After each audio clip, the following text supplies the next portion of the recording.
At the Crossroads of Life and Death, entry by Pei Sun Jae. I was a company commander of a battalion directly under the Seoul Guard's 3rd Infantry Division that advanced to the Raktong River line in August 1950.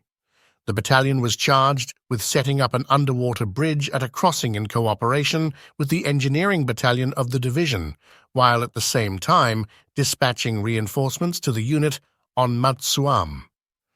Taegu, the division's final target, was not far away from Matsuam. To the division, the mountain was a gateway to its destination, whereas to the enemy it was the last stronghold to defend Taegu.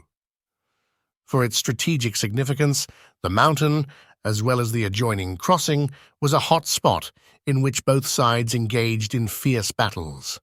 Song Hak-yong, a war correspondent, would recall what a ferocious fighting took place in those days, when the Korean People's Army was on a strategic, temporary retreat. He said that he managed to keep, among others, the data about the battles on Matsuam while going on the arduous march. It reads in part, "Recollecting the days of the war, I still remember the battles at the crossing in the Raktong River and on Matsuam. The MacArthur Command ordered all its aircraft to bombard our positions and protect its land forces. The bombing was the largest in scale since the Normandy invasion during the Second World War. The roar of our Army Corps' anti-aircraft firing filled the sky over the Raktong River. The regiment commanded by Han Changbong, which distinguished itself in the Battle of Kumgang, was charged with the honorable yet heavy mission of seizing Matsuam. Aerial bombing raging on the river line every day, enemy planes destroyed all the houses in the nearby villages in a bid to disallow our soldiers access to cereals. Worse still, the apple and persimmon orchards became the targets of their machine guns and mine shells.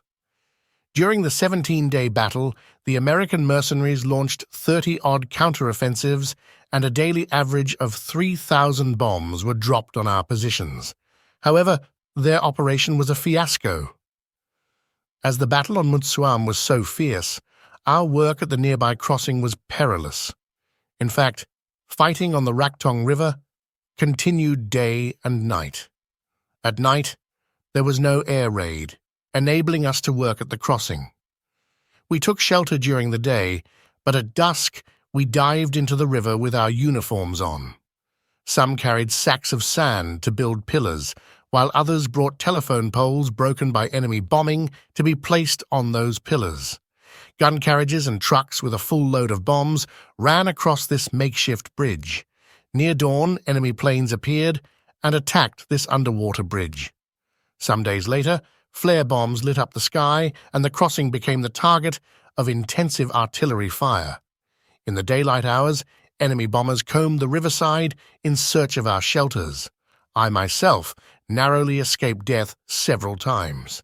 The Raktong River literally tinged with blood. Survival in the fighting was a miracle.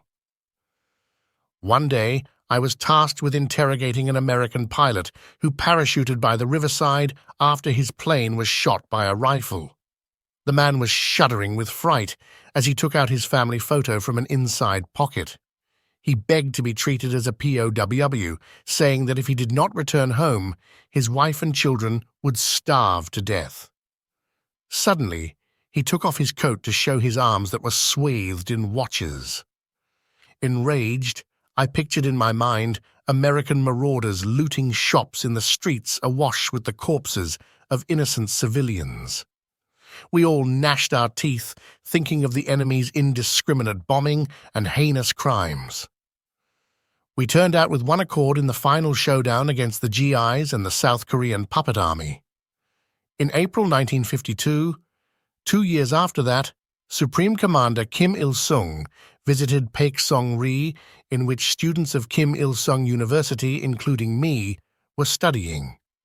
Listening to his speech about the bright prospect of post-war rehabilitation, we were fully convinced of victory in the war. Several decades have passed since then, but the brilliant tradition of victory continues from one generation to the next.